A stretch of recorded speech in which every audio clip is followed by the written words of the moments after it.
시간에 우리 다 같이 일어나셔서 로마서 1장 1절부터 7절까지의 말씀을 한 절씩 교독하시고 7절 말씀을 합독하도록 하겠습니다. 로마서 1장 1절입니다. 예수 그리스도의 종 바울은 사도로 부르심을 받아 하나님의 복음을 위하여 택정함을 입었으니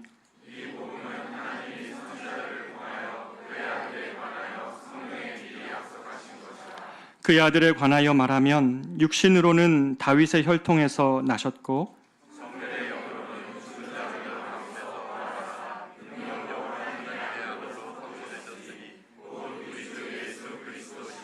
그로 말미암아 우리가 은혜와 사도의 직분을 받아 그의 이름을 위하여 모든 이방인 중에서 믿어 순종하게 하나니 너희도 그들 중에서 예수 그리스도의 것으로 부르심을 받은 자니라 같이 있습니다. 로마에서 하나님의 사랑하심을 받고 성도로 부르심을 받은 모든 자에게 하나님 우리 아버지와 주 예수 그리스도로부터 은혜와 평강이 있기를 원하노라. 아멘. 자리에 앉겠습니다. 우리가 읽은 로마서는 교회 갱신의 성경이라는 별명을 갖고 있습니다.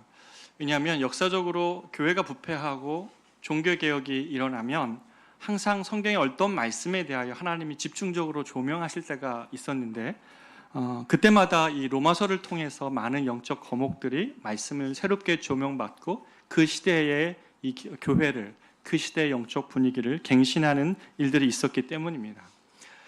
지난 한 주 여러분은 여러 가지 뉴스들 아마 잘 들으셨을 것 같은데요. 참으로 오늘날 시대가 신음하고 있다는 소리들이 막 여기서 신호들이 보이는 것 같습니다. 아픔의 신호를 여기저기서 보내고 있는 것이죠. 더군다나 교회가 아픈 것도 한 해 두 해 일이 아닙니다. 교회가 새로워지고 또 성도가 새로워지기 위해서는 우리도 오늘 아침 이 로마서 말씀을 통해서 주님의 음성을 들어야 되겠습니다. 오늘 우리가 읽은 로마서는 바울이 세 번째 전도 여행 때 이 고린도 지역에 도착해서 그 겨울을 나면서 썼던 편지입니다. 바울은 이렇게 순회 전도를 계속 했었는데 로마 지역에 이르른 다음에 겨울이 닥치자 더 이상 항해도 어렵고 또 그렇게 항해도 위험하고 그러니까 그해 겨울을 고린도에서 나기로 했습니다. 고린도에서 나면서 바울이 평소에 너무 가고 싶었으나 갈 수 없었던 지역, 그리고 보고 싶었으나 볼 수 없었던 사람들, 바로 로마 교회 성도들입니다. 이들에게는 바울이 복음을 직접 전하지 않았거든요. 그런데 로마에서는 핍박이 굉장한데 성도들이 그 안에서 생겨나고 예수 믿는 자들이 교회를 이루고 있다 하니 바울이 얼마나 그 로마 교회 성도들을 보고 싶고 또 가보고 싶었겠습니까? 바울은 이 갈 수 없었던 로마 교회 성도들을 애틋한 마음으로 생각하면서 복음이 무엇인지에 대한 정수를 그들에게 전해주고 싶었던 것입니다. 그렇기 때문에 바울은 이 로마서의 편지를 쓸 때 그가 이미 그러나 눈이 침침한 나이 50대가 넘었던 바울은 안지를 가지고 있었을 것이라는 추측을 하는데 그는 더 이상 스스로 편지를 쓸 수 없었기 때문에 더디오라는 종이 대피를 하죠. 바울은 구술하고 더디오는 대피를 했습니다. 그리고 그 편지를 여집사님 베베라는 분이 그 험한 길을 뚫고 로마까지 그 편지를 가져다 줍니다. 그게 지금까지 남아서 성경 중에 성경, 복음 중에 복음으로 우리에게 전해주고 있는 것이죠. 그러니 이것이 얼마나 놀라운 일입니까? 이 참 귀한 로마서, 이 로마서야말로 복음 중에 복음인 이 로마서가 그런데 1장 1절을 첫 시작할 때 우리를 매우 당혹하게 하는 말 한마디로 시작을 합니다. 그게 무엇이냐면 1장 1절을 보면 예수 그리스도의 종 바울은 이라고 이렇게 시작을 합니다. 여러분 이게 무슨 대단한 고백이냐라고 이렇게 여러분 여길지 모르나 당시에 이 말이 이 그레코 로만 사회에서 종이라는 말이 어떤 의미로 사용되었는지를 우리가 이해를 한다면 그 텍스트 안으로 들어가서 이 편지를 받아들고 있는 로마 성도들의 입장에서 로마에는 이미 6천 반절 이상 꽤 많은 사람들, 로마 시민의 반절 이상이 노예였다고 하는데 그 노예라고 표현하고 있는 이것을 보면서 이것이 어떤 의미인지를 알면 이 바울이 썼던 예수 그리스도의 종이라는 표현에 무게가 또 의미가 살아납니다. 당시의 종은 둘로스라는 것이었습니다. 이것은 종이 아니라 노예를 의미합니다. 예수의 노예라는 것이에요. 현대 시대에는 이 노예라는 제도가 이제 사라졌기 때문에 이 노예라는 신분이 얼마나 낮고 또 얼마나 헐한 그런 신분인지 잘 느껴지지 않을 수 있습니다. 혹시 고향이 시골이신 분들은 저도 아주 어렸을 때에 법적으로는 사라졌으나 시골에서 아직 어느 집에서 이렇게 여전히 그 일을 봐주시면서 노비 이런 신분 다 없어졌지만 그렇게 일하시는 분들을 제가 본 적이 있습니다. 그보다도 더 오래전 얘기니까 당시에 이 노예는 정말 한 존재라기보다는 기계에 가까운 그냥 말하는 생산 수단에 가까운 그런 존재로 여겨졌던 것입니다. 여러 사정으로 노예 시장에 팔려온 이들은 사람들이 노예 시장에 물건을 사러 온 마치 그러한 사람들에 의해서 값이 매겨지고 흥정되어져서 그렇게 새로운 주인에게 이렇게 팔려 나가는 것들이 그런 사람들이 노예였습니다. 이 새 주인에게 팔려가서 주인이 바뀐 자들, 이들은 제일 먼저 하게 되는 일이 뭐냐면 새로운 주인은 이제 이 새로운 노예의 주인됨의 표식을 귀걸이에다가 했습니다. 귀걸이에다가 새로운 주인의 이름을 써가지고 종의 귀에다가 부착을 하는 것이었습니다. 이렇게 함으로 새로운 주인이 누군지를 드러내는 것이죠. 노예 입장에서 보면 자기의 이름도 없고 자기 생각도 할 수 없고 자기의 꿈과 의지, 계획은 상상조차 할 수 없는 단순히 그냥 말하는 존재, 말하는 그런 어떤 생산의 그런 존재들, 이런 것이었죠. 여러분, 이런 존재라고 생각을 한다면 누가 자기의 이름 앞에 누구누구의 종 이런 말을 쓰고 싶었겠습니까? 그레코 로만 사회에서 종들은 이런 존재들이라면 아무도 누군가에게 나를 소개하면서 내가 누구누구의 종이란 말을 쓸 수가 없었던 것이었습니다. 더욱이 바울은 누굽니까? 당대 최고의 학문을 했던 사람입니다. 그는 최고의 학문을 배웠고 뛰어난 학자였고 동시에 열정이 있었던 로마 시민이었습니다. 그런데 그가 그 자신을 예수 그리스도의 종, 그리스도 예수의 노예라고 소개하는 것은 너무너무 충격적이었던 것이죠. 로마 시민만이라도 그 표식만이라도 엄청난 자유를 주고 있는데 그는 자신을 예수 그리스도의 종이라고 소개하고 있는 것입니다. 그러면 바울이 이렇게 자신을 표현한 것이 억지로 한 것일까요? 하기 싫은데 하는 것일까요? 그렇지 않다는 것이 우리를 놀랍게 합니다. 바울이 이것을 감격 가운데 쓰고 있다는 것이 우리에게 놀라운 일입니다. 물론 바울은 처음 예수님을 만났을 때 바울이 주님을 찾은 것이 아니죠. 하나님의 바울을 찾아내는 것이었습니다. 자신은 그냥 다메섹으로 가서 이 예수 믿는 자들을 다 잡아 죽이고자 하는 열정에 사로잡혀 그 다메섹 도상을 가고 있었는데 예수는 누굽니까? 바울이 보기에 예수님은 그 시대를 허물고 유대의 그 종교 정치 제도를 파괴하는 그러한 예수 운동의 수괴, 우두머리였죠. 그런데 그 예수님이 죽으셨기 때문에 이제는 나머지 무리들을 소탕하면 된다는 열정으로 갔던 것입니다. 그런데 부활하신 예수님이 어떻게 한 것입니까? 바울을 찾아내셨어요. 바울을 만나주시고 일방적으로 잡고 그를 사로잡고 소유해 주시는 것입니다. 바울은 주님께 손을 한 번도 벌린 적이 없습니다. 동의한 적도 없고 그리고 그렇게 하시라고 말한 적도 없이 내가 주님이 나의 주인 되어 주십시오. 주님 나를 만나 주십시오. 주님이 나를 사로잡아 주십시오라고 말한 적이 없습니다. 바울은 그렇게 예수님을 찾은 적이 없으나 하나님이 그를 사로잡아 주셨던 것입니다. 바울은 그렇게 예수님을 처음 만났습니다. 그렇기 때문에 이런 이유 때문에 바울이 스스로를 예수님의 종이라고 쓰는 것은 바로 이 이유 때문은 아니었던 것입니다.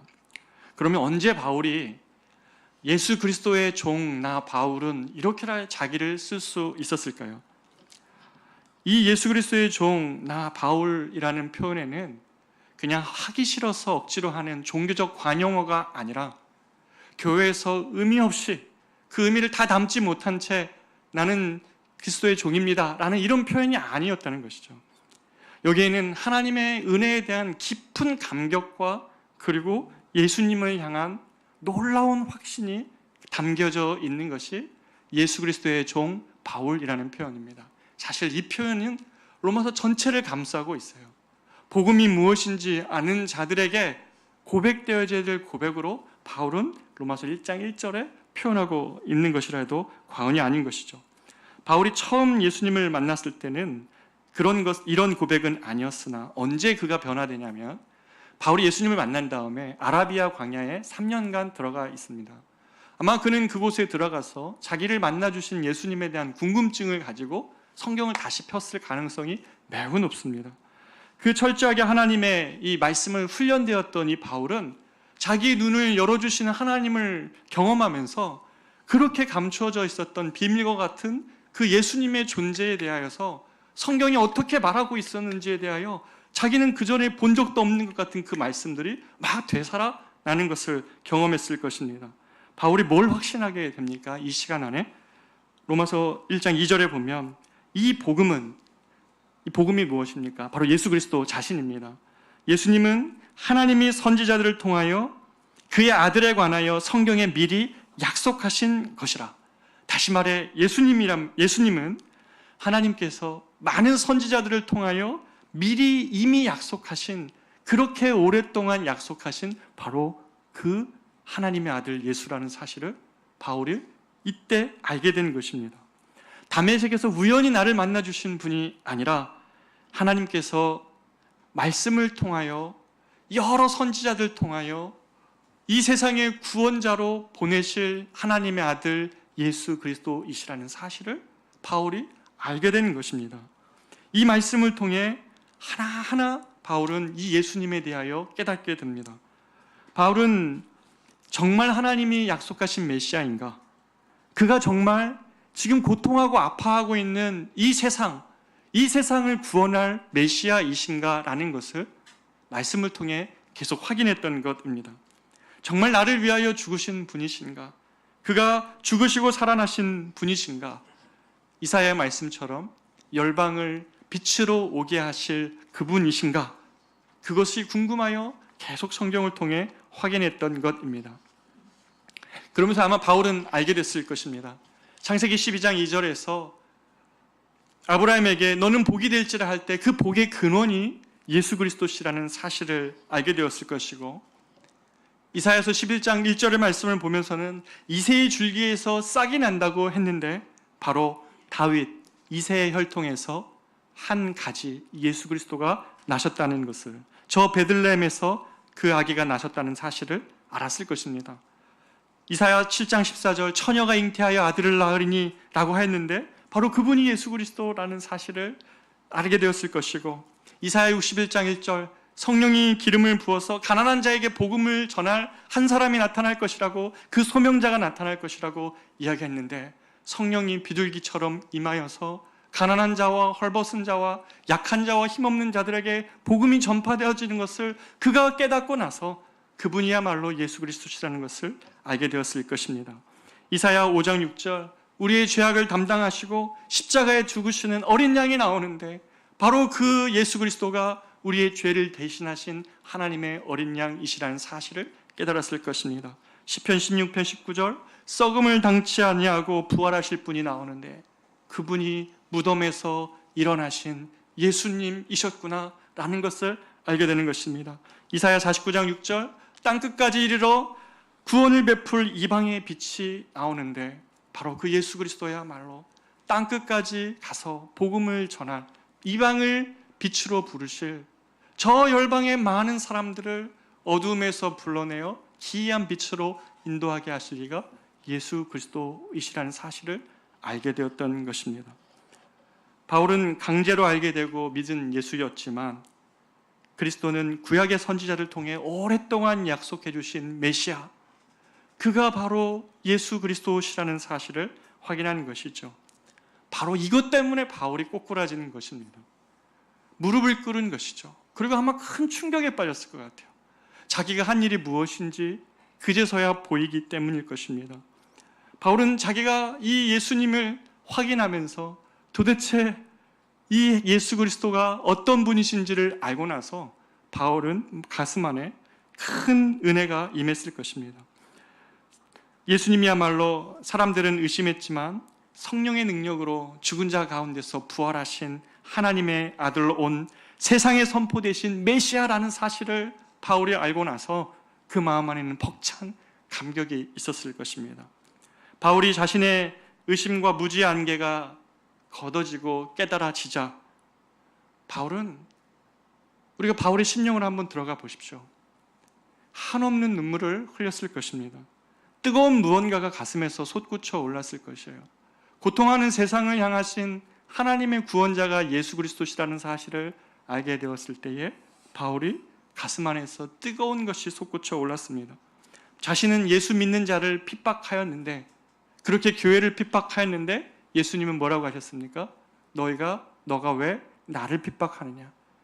예수 믿는 사람들과 교회와 자신을 동일시하는 예수님의 그 이야기를 듣고 바울이 자기가 무슨 일을 했는데 자기 자신을 만나주신 주님 앞에 그런 이사야 53장 5절 말씀을 보면 아마 통회했을 것 같습니다. 이사야 53장 5절 말씀 어떻게 기록하고 있습니까? 그가 찔림은 우리의 허물을 인하며 그가 상함은 우리의 죄악 때문이다. 그가 징계를 받음으로 나는 도리어 평화를 누렸고 그가 채찍에 맞았는데 내가 나음을 입었도다. 바울은 이 이사야서 53장 5절 말씀 같은 이 말씀을 받아들고 자기는 몸된 교회와 성도들을 핍박하였는데 오히려 주님이 찔리심으로 내 허물을 대신해 주셨고 그가 상함으로 내 죄악을 대신 감당해 주셨고 그가 징계받았는데 나는 평화를 누렸고 그가 채찍에 맞았는데 내가 나음을 입었도다. 이런 말씀을 바울이 받아들고 성경을 부둥켜 안고 얼마나 울었을지 상상이 됩니다. 예수님을 향하여 돌던짐과 침뱉음을 했을 자신을 불러 이 예수 그리스도를 세상에 전하는 자로 사도로 불러주신 그분 앞에 바울은 감격했을 것이에요. 이게 감당할 수 없는 역전의 은혜 아닙니까? 아무것도 하지 않은 자를 하나님께서 충성되이 여겨주셨다고 바울이 고백하는 이유가 여기 있는 것이죠. 감감히 생각해 보면 이것이 바울의 마음이었다는 사실을 우리가 깨닫게 되는 것입니다. 그래서 바울은 억지로 하는 것이 아니라 이제 자진함으로 예수 그리스도의 종으로 나는 살겠다고 100번이고 1000번이고 그는 다짐했을 것입니다. 나를 이 예수를 세상에 전하는 자로 살게 하시는 그 주님, 이 예수가 세상을 향한 진정한 치유자, 구원자이시라는 사실을 전하는 이 종으로 자신은 살겠다고 바울은 쓴 것이죠. 자기는 없어지고 예수만 남는 종, 자기는 사라지고 예수의 종된 삶, 이것이 바울이 나는 예수 그리스도의 종이라고 쓴 표현 안에 담겨져 있는 것입니다. 바울은 예수님을 따라갈 때에 어떠한 고난을 당할지 이미 예수님이 말씀해 주셨습니다. 네가 예수를 바르게 따라가면 사람들의 조롱도 당할 수 있고 구경거리가 될 수도 있다. 너가 어떠한 고난을 당할 수도 있다. 라고 주님은 이미 다 보여줬음에도 불구하고 그는 이 길을 가고자 했던 것입니다. 왜냐하면 그것이 예수 그리스도의 종으로 사는 길이라면 그렇게 살겠다는 것입니다. 그래서 바울은 제일 마지막에 자신의 인생의 마지막 고백이 뭡니까? 예수께 받은 사명, 곧 하나님의 은혜의 복음을 증거하는 일을 마치려 하면은 자기의 생명도 조금도 귀한 것으로 여기지 아니하노라. 바울은 이 예수 그리스도의 종으로 살다가 죽을 것까지도 각오하는 것입니다. 내가 사랑하는 주님, 나를 만나주신 주님, 나를 구원하신 주님, 그리고 이 구원자가 이 세상을 향한 메시아라는 사실을 고백하며 주인을 위해서라면 죽을 각오와 모욕당할 각오를 세상에 살면서 자기 자신을 깨끗하게 포기한 각오가 사도에게는 있었다는 것입니다. 그 열정과 마음의 중심으로 나는 예수 그리스도의 종이라고 1장 1절에 쓴 것입니다. 여러분, 근데 이 내용을 여러분이 지금 표정을 보니까 그건 사도 바울의 고백이지 나와는 무슨 상관입니까, 목사님? 선지자들이나 선교사님들이나 목사님들이나 또는 어떤 헌신자들이 하는 고백이지 이게 나하고는 무슨 상관입니까? 그렇게 이야기할 수 있을 것 같습니다. 근데 여러분, 이것이 성경이 여러분에게 말하는 것입니까? 아니면 여러분 스스로 생각하는 것입니까? 성경은 똑똑히 우리가 눈을 뜨고 보면 뭐라고 말하고 있습니까? 저와 여러분 모두도 바울도 아니고 사도도 아닙니다. 우리는 그런 헌신을 이들과처럼 할 수는 없었을 것입니다. 그런데 한 가지 우리가 그들과 똑같은 것이 있습니다. 내가 적어도 예수 믿는 사람이라면 이 바울과 사도들과 똑같은 것 한 가지가 있다는 것이에요. 그것이 무엇입니까? 6절을 한번 보십시오. 6절 같이 읽어보겠습니다. 시작. 너희도 그들 중에서 예수 그리스도의 것으로 부르심을 받은 자아니라. 아멘. 여기서 너희는 누굽니까? 여기서 너희는 로마 교회의 평범한 사람들이에요. 저와 여러분처럼 그냥 이 로마 사회에서 로마 시대를 살아가는 똑같은 성도들이라는 것입니다. 너희도 그들 중에 있어. 이 로마 교회 너희 성도들도 예수 그리스도를 믿는 사람 중에 있어서 그 다음 보십시오. 그리스도의 것으로 부르심을 받은 자니라. 예수 믿는다는 것은 예수 그리스도의 것으로 부름받는다는 것을 의미한다는 것입니다. 로마에 있는 너희들아, 내가 한 번도 너희들에게 가보지 못했지만 너희가 저 로마 시대를 살아가면서 너희가 예수를 믿는다는 것은 너희가 예수 그리스도의 겉된 인생이라고 말하는 것이죠.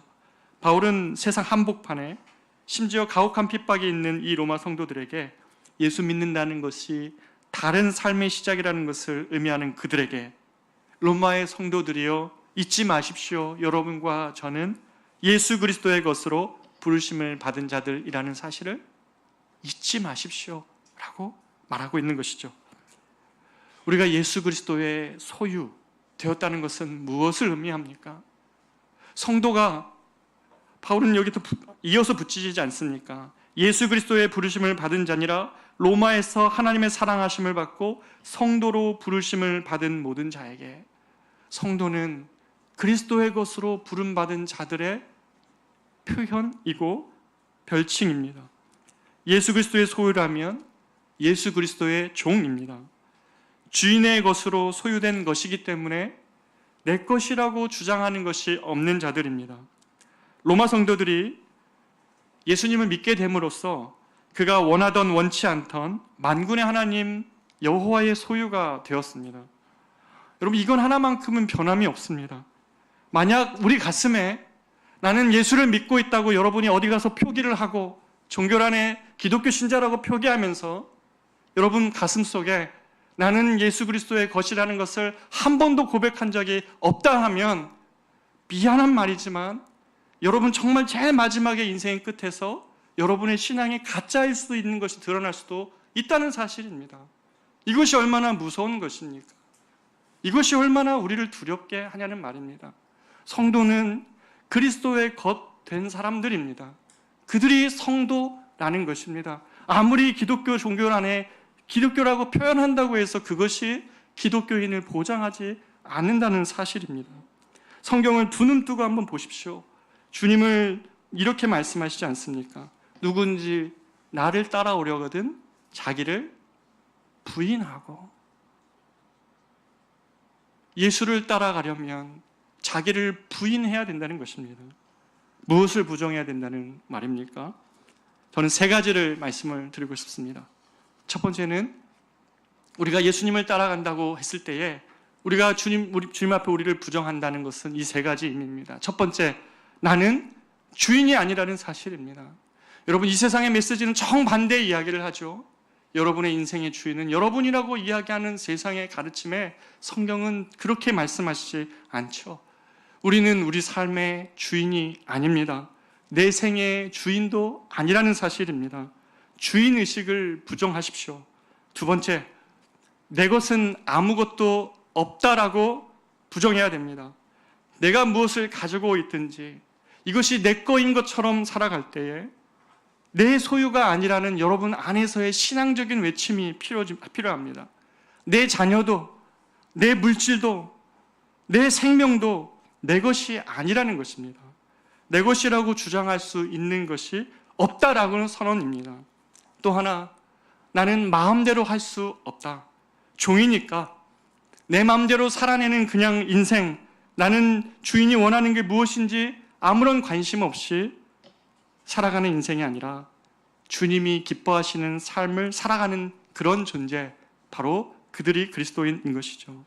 이 세 가지 부정이 없는, 그래서 그냥 교리 속으로만 끝나버려서 여전히 나는 내가 내 삶의 주인이고 내가 소유한 내 것을 그냥 나는 마음대로 쓸 수 있다고 생각하고 남들이 어떻게 내가 가진 것이니까 내 권리인데 당신이 무슨 상관이냐고 하면서 사람들을 고통하게 하고 아파하게 하고 그것으로 인하여 고통하는 사람들의 신음은 전혀 관심하지 않은 채 살아간다면 오늘 이 말씀 말고는 정반대의 삶을 살아가는 것입니다. 세 가지 부정이 우리 안에 있을 때, 뜨겁게 고백될 때 비로소 우리가 예수 그리스도의 종이라는 표현을 우리 이름 앞에 쓸 수 있는 것이죠. 나는 주인이 아니다. 내 것은 아무것도 없다. 주님이 맡겨주신 것이다. 내 마음대로 살면 안 된다. 내 마음대로 삶을 던지며 살아가면 안 된다라는 것이 성도의 고백이어야 된다는 것이죠. 그런데요, 많은 사람들이 이 사실 진지하게 받아들이지 않습니다. 예수 믿는다 하지만 교회 안에 이런 성도들이 너무나 많이 있다는 것입니다.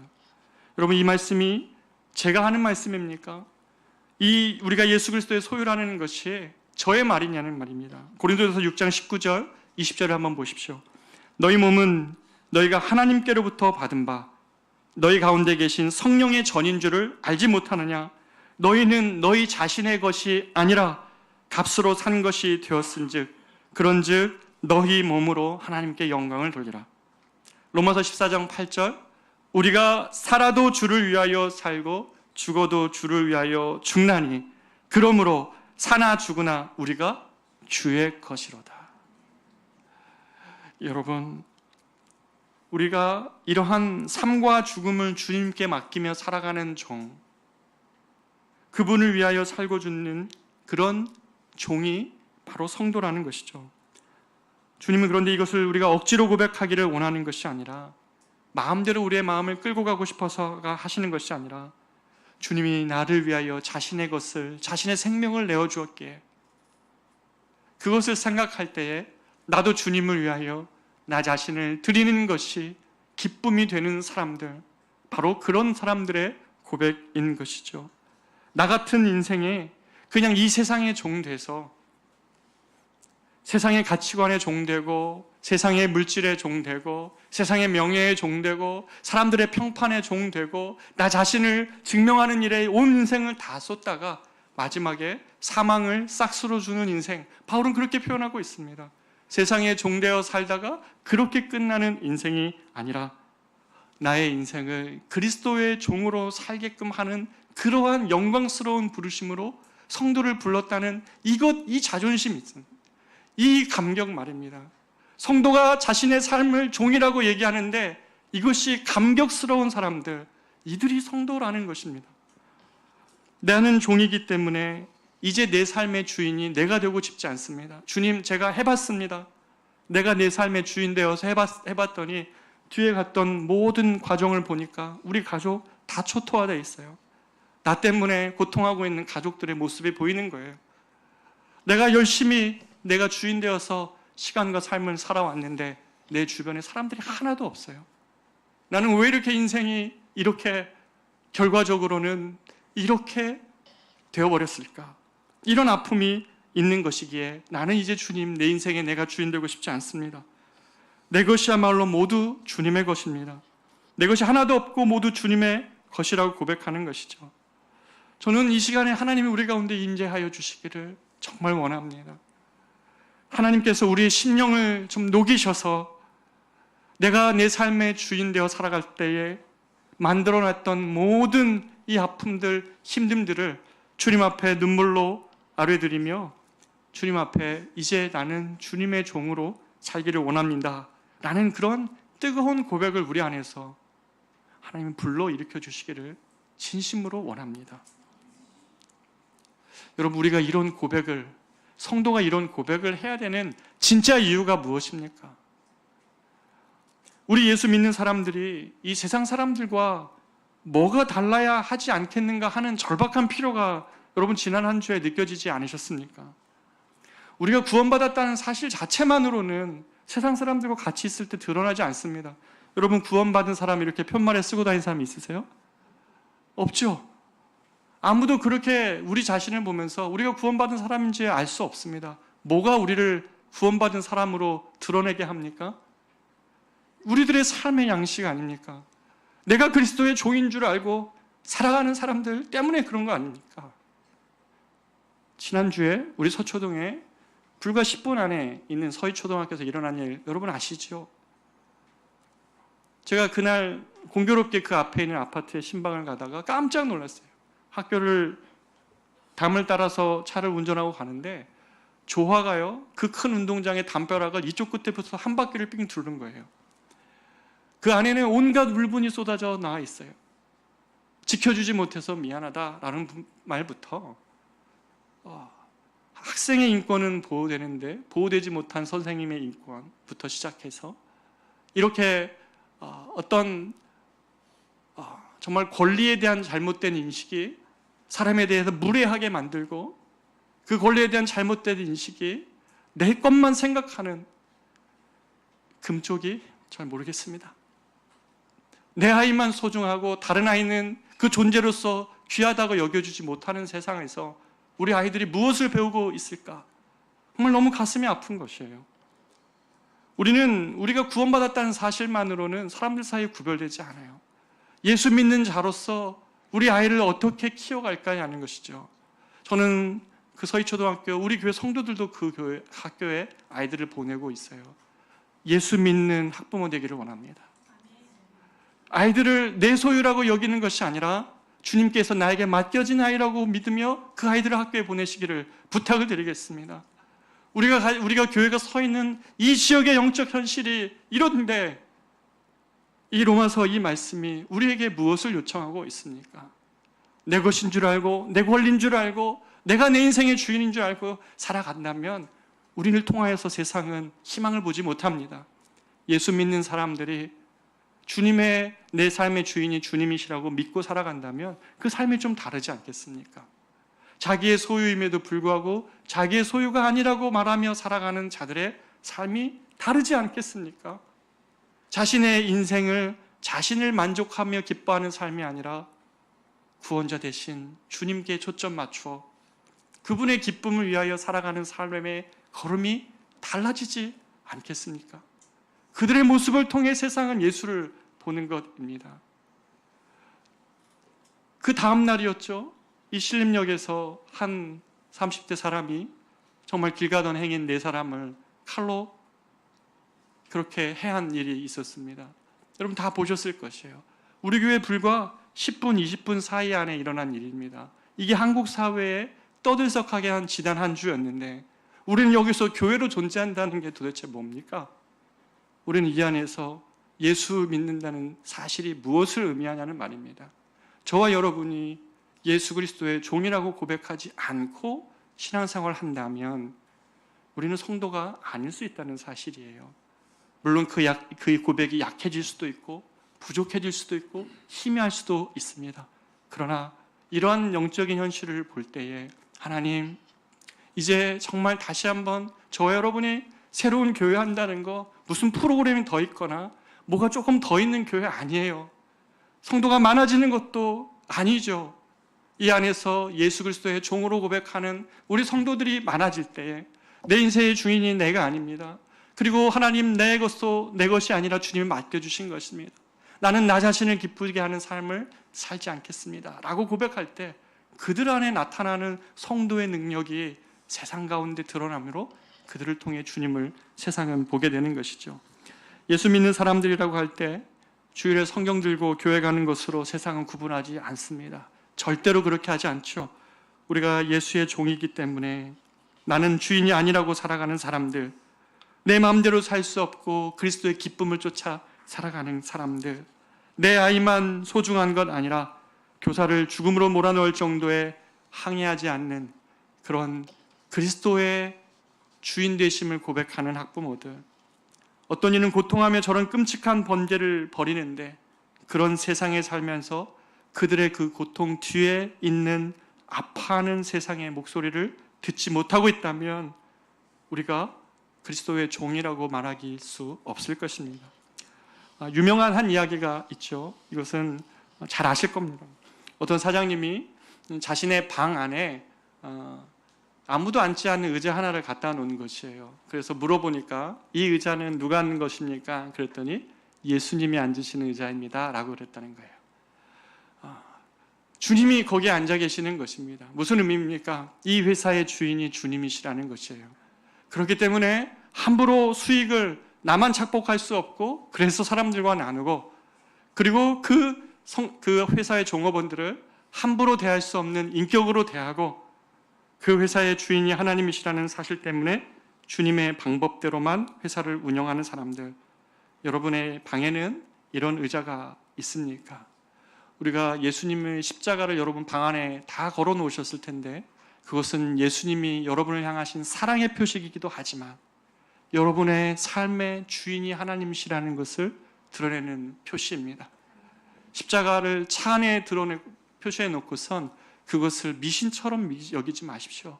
십자가가 능력이 아니라 여러분의 그 표식이 능력이 아니라 그 표식 안에 담긴 여러분의 신앙의 고백이 능력입니다. 여러분이 예수 그리스도의 것이라고 말할 때 그것은 우리를 구속하는 것이 아니에요. 내 삶이 주님께 맡겨졌을 때 우리는 자유함을 오히려 누려요.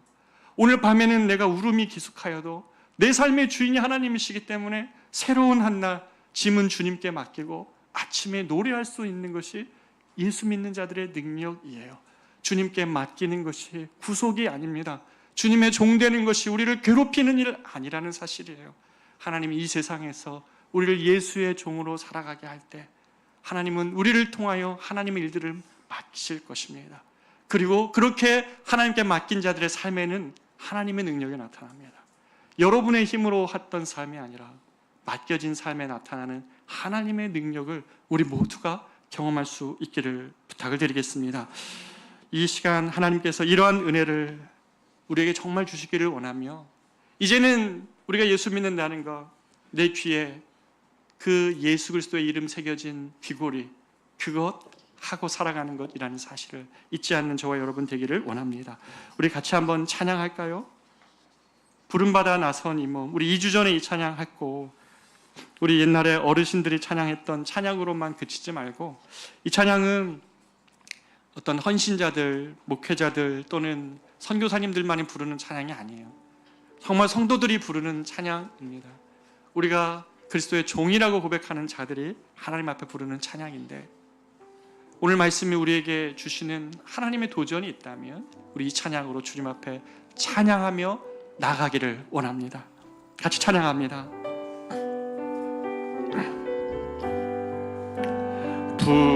부름받아 나선 이 몸 어디든지 가오리다.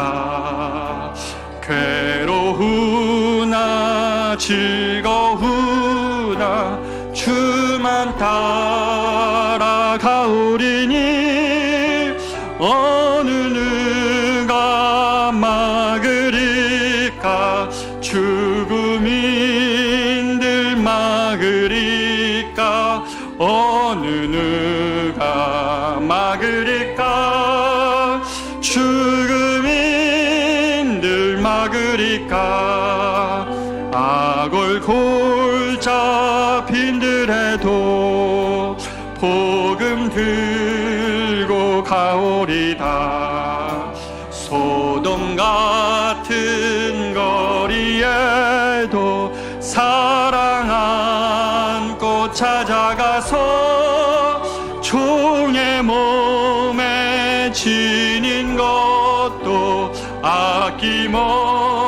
없이 드리리다. 종의 몸에 지닌 것도 아낌없이 드리리다. 존귀 영광 모든 권세 주님 홀로 받으소서. 멸시청대 십자가는 내가 지고 가오리다. 이름 없이 빛도 없이 감사하며 섬기리다. 이름 없이 빛도 없이 감사하며 섬기리다. 여러분, 우리가 이 시간에 같이 한번 이 하나님의 말씀 앞에 지난 한 주가 이런 소식들이, 지난 한 주에 여러분의 삶이 하나님 앞에서 힘들었다면, 아팠다면, 그리고 여러분 앞에 삶이 두렵고 어려운 현실을 닥치고 있다면, 이 시간 우리 이 성도의 종됨의 고백의 능력을 다시 한번 회복하기를 원합니다. 주님, 내가 내 삶의 주인 아닙니다. 하나님, 내 것, 하나님 가진 어떤 것도 내 것 아니라 맡기신 것입니다. 주님, 나는 마음대로 내 삶을 살지 않기를 원합니다. 나는 주님이 기뻐하시는 삶을 살고 싶습니다. 우리가 이런 고백으로 아버지 하나님 앞에 나아가 이 시간 같이 한번 결단하며 다시 기도하기를 원합니다. 기도하겠습니다. 존귀하신 아버지 하나님, 사랑하는 우리 성도들과 하나님, 지난 한 주 이러한 영적인 어두운 현실 앞에서 아버지, 우리가 교회됨을 고민하고 하나님 아버지 앞에서 한번 하나님 성도답게 살기 위하여 모인 우리가 너무나 아픈 소식들, 너무나 고통하는 소리들을 하나님 듣습니다. 아버지 하나님, 정말 하나님, 우리가 예수 믿는 자들입니다. 적당히 믿고 적당히 따라가는 그러한 삶으로 우리가 일관하기에는 이 땅에 하나님 예수 믿는 자들의 현실과 이 땅이 너무나 고통하고 있습니다. 성도로 부름받는다는 것은 예수 그리스도의 소유되는 것인데, 우리는 하나님 예수 믿는 게 오래되었지만 아버지 하나님 그런 고백도 하지도 않고 그런 고백의 영광과 능력이 무엇인지도 알지 못한 채 하나님 신앙생활합니다. 내가 예수 그리스도의 종된다면 그것이 마치 나의 삶을 구속하는 것 같고 나의 삶을 제한하는 것 같다는 생각을 합니다. 하나님이 어떠한 분이신지에 대한 신뢰가 없습니다. 하나님이 우리를 종으로 삼으실 때 얼마나 하나님 우리를 영광스럽게 바꾸실 것인데 우리가 하나님을 향한 신뢰가 없기 때문에 하나님 성도들이 이 고백을 하지 않습니다. 그리고 세상에 하나님 헛된 하나님 가르침으로 네가 네 삶의 주인이라는 세상에 하나님 많은 말에 하나님 살아가고 있는 하나님 현실입니다. 오 하나님 아버지, 남 탓하지 않겠습니다. 우리가 예수 그리스도의 소유되어야 되겠습니다. 이 땅에 하나님 성도들이 내가 가진 것이, 우리의 자녀들이, 우리의 하나님 정말 가진 무엇이, 우리의 인생이 하나님 우리 것 되지 않기를 원합니다. 내가 가지고 주인되어 살아왔던 모든 삶이 이렇게 엉망인 줄 알면서도 여전히 하나님 내가 내 삶의 주인인 척 살아가면서 더 이상 가족을 고통하게 하지 않겠습니다. 더 이상 하나님 아버지 내 삶을 망가뜨리지 않겠습니다. 주님의 것 되어 주님의 기쁨 되어 살겠습니다. 그렇게 하나님 세상 가운데 하나님의 살아계심과 하나님의 구주되심을 드러내며 살겠습니다. 그런 은혜로 하나님 우리를 불러주시옵소서. 다같이 일어나 3절 찬양합니다. 존귀 영광 모든 권세 주님 홀로 받으소서. 멸시천대 십자가는 제가 지고 가오리다. 이름 없이 빛도 없이 감사하며 섬기리다. 이름 없이 빛도 없이 감사하며 섬기리다.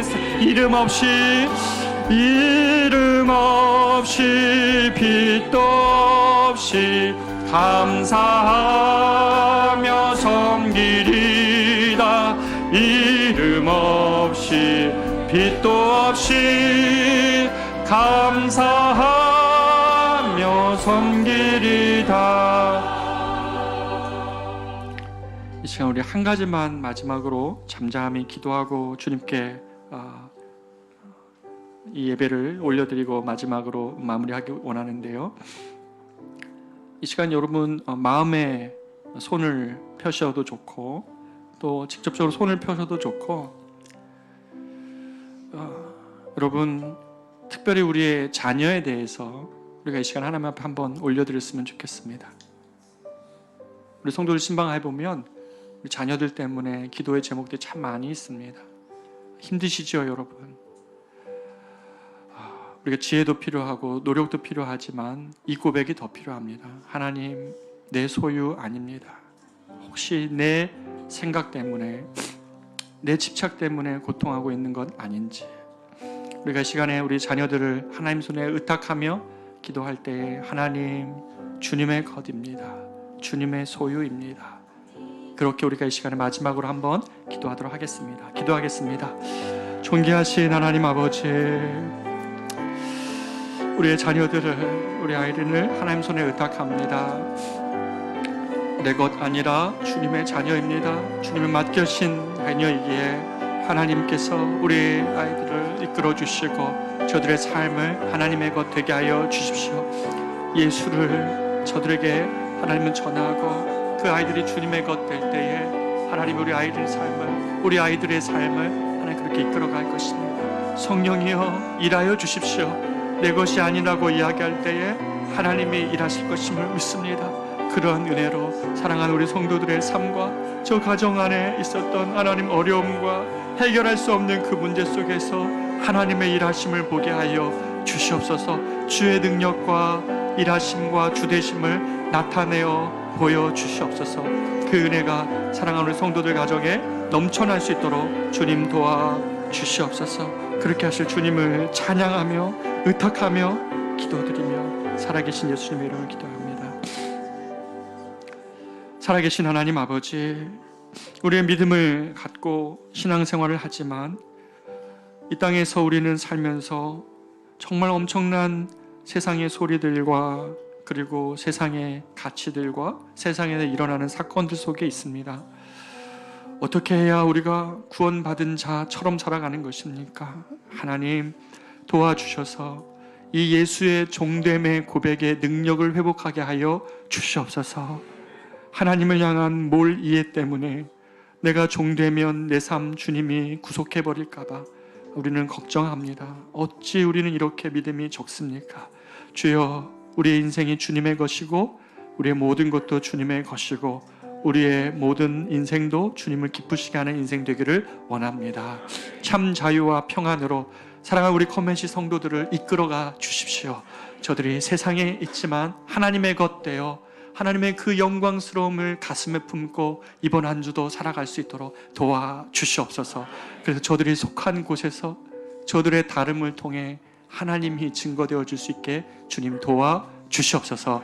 그렇게 하실 주님을 의지하옵고 이제는 우리 구주 예수 그리스도의 은혜와 하나님의 말로 다 할 수 없는 은혜와 성령님의 인도 보호 교통 충만케 하심이 예수 그리스도의 종됨의 능력을 회복하기를 원하며 가정과 삶으로 돌아가는 사랑하는 우리 모든 성도들의 이 걸음 위에와 이 한국 교회와 이 땅에 이 일로 고통하고 있는 많은 사람들 머리 위에 이제로부터 영원토록 함께 있을지어다.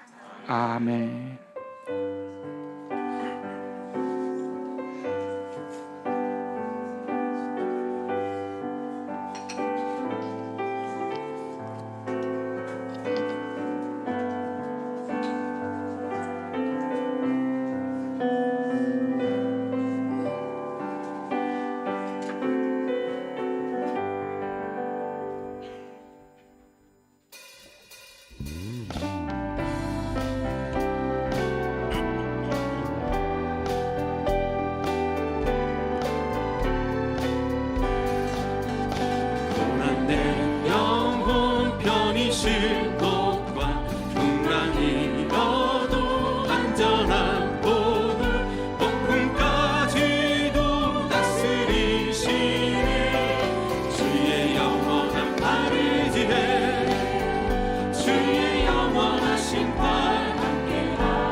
못하